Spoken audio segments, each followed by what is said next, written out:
Then the next one is glides with callbacks. Okay, similar to the load callback, you can also ask Germanium to tell you when he has finished gliding. Okay, so let me run this example first, then I'll explain how it goes. So when I click run, it did a glide, popped up a message.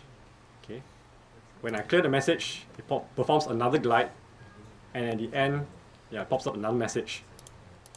Okay, so how this was done is, okay, this is the first glide. We glide to 000, and we pass in a function to be called at the end of the glide. Okay, and this function, we wrote it here. Okay, so the first thing that it does when the glide finishes is to pop up the message here, and then start another glide, and then at the end of the second glide, just pop out the message here. Okay, yeah, later on you can play around with this to reinforce the idea. And the last one is gliding to a place mark. Okay, jumping a bit ahead. Okay, for now, just take it a place mark as a way for you to put a point in the scene. So this just creates a point at coordinates 202 and ask Germanium to glide over to it. Right? Okay, it's very straightforward. Okay, so this is just some of the types of glides. Okay, I'll leave you to experiment around. Okay, so in this code sampler, yeah, feel free to just modify the thing based on the API. Okay, if you have any problems running it, okay, this is what Firebug is for. If you have installed Firebug or Ivy developer tools, okay, if you make any mistakes here, and when you run the code, it will tell you some errors. For example, let's say if I misspelled this. When I run this code, yes, it told me that add place mark is not a function. So from this, it gives you some idea where the error is happening. Okay. Okay, so for now, we'll have a hands-on session for about 10 minutes. Okay, so let you try all the stuff that we have been doing so far. So if you have any questions, just raise your hand and one of us will come and help you. Okay, let's continue now. Okay, first of all, I would like to address some of the questions that some of you guys put up. Okay, so first question was, where do you get these buildings from? Okay, so far we've been using this office building, right? Okay, this office building is actually one of the set of 3 buildings that we have on the website now.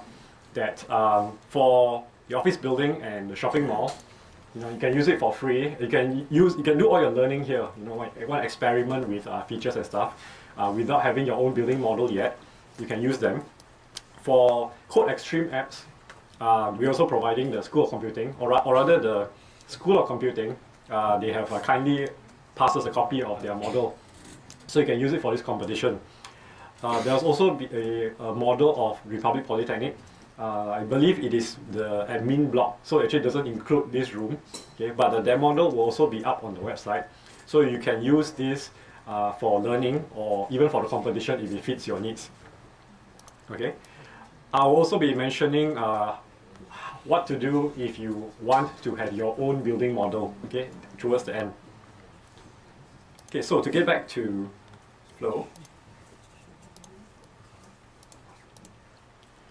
Okay, earlier on I mentioned, right, that when I said let's have this target position here.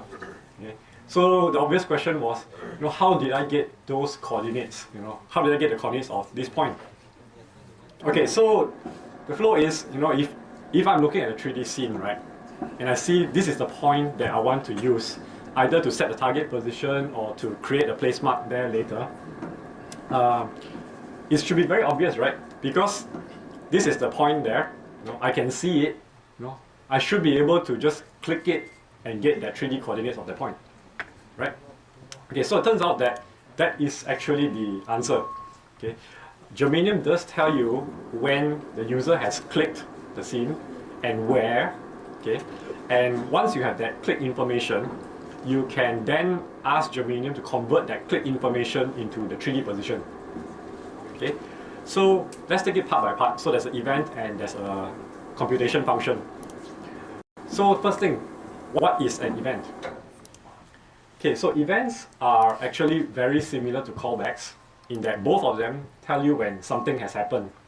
Okay, so a callback is like saying, it's like you saying to Germanium, you do something, and then you tell me when you're done. Okay, so like you load a file, and you tell me when the file is loaded. You do a glide, and tell me when the glide is done. Okay, an event is asking Germanium to tell you every time something happens. Okay, so if you take the load, for example, the load process, the load process actually has callbacks and events. So we've already seen this. We can pass in callback functions when this particular load finishes. Okay, there's also an event where we register to this particular onLoad ends event, and we pass in our function object.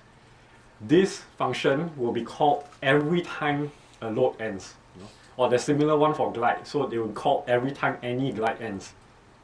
Okay, so events, there are many types of events, and this is actually how you can build highly interactive Germanium applications, because Germanium tells you anytime anything important happens. Okay, for example, the most important of all is the mouse and keyboard. Anytime the user uses a mouse to interact with Germanium or uses a keyboard, you can be informed, and you can react accordingly. You can also tell when the eye has moved, when files loading is done, when the BBL is hidden, turned on and off. For example, if you have a GUI earlier, when I was hiding the level 2 through the GUI, there's actually an event being fired telling me that the level was hidden. Okay, and you can see all this whole list and the API documentation under event names. Oops. So it's all listed here. You can see the categories here, and all the events are listed here. So for example, for mouse, you can be informed when there's a click or a double click, or a button is pressed down, or a mouse is moving.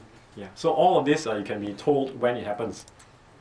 So in this particular case, we are interested in to know when the user has clicked in the scene. Okay. So let's go over to the sample, and it's down here, the gate click position. So let's look from the bottom to the top. Okay. First step is we register the event handler. We tell Germanium that we want to be informed whenever the user does a double click, in this case. Okay. And when the user double clicks, to call this function, compute double click position, which we have written up here. Okay. Now the nice thing about the event is that it not just tells you that something has happened, it also gives you more information about the event in the form of an arguments object. Okay, so the arguments that it gives you, well, in the case of mouse clicking, it tells you things like which mouse button was used, okay, whether the alternate control or shift key was pressed, and most importantly, the window coordinates, okay, where it was clicked. So in window coordinates, okay, let me get to the window coordinates in a sec. Okay, so we get this arguments object, okay, and this arguments object has the window coordinates here. Okay, so what happens when I run this? Okay, if I were to double click, say here, okay, the window coordinate is specified in 2D space. This is 0, 0. So if I say double clicked around at the origin, this is roughly around 200, 150. Okay, so these values go into the arguments object in the window X and window Y parameters. Okay. Then this sample takes those 2D coordinates and calls the compute 3D intersection function. Okay. What this function does is, well, you give it a 2D position, and you find out what is the nearest object to that 2D position, and return you the 3D coordinates of that point. Okay. So if it's successful, then it just prints clicked on that position. Okay, so let me just try that. Oh, I registered twice. Okay, because I ran this sample twice. So you can see that it actually logged and it gave me this 3D coordinate position. Okay, so this is how I got the position of the meeting area. Right, if you double click here, yeah, this is close to what we got there.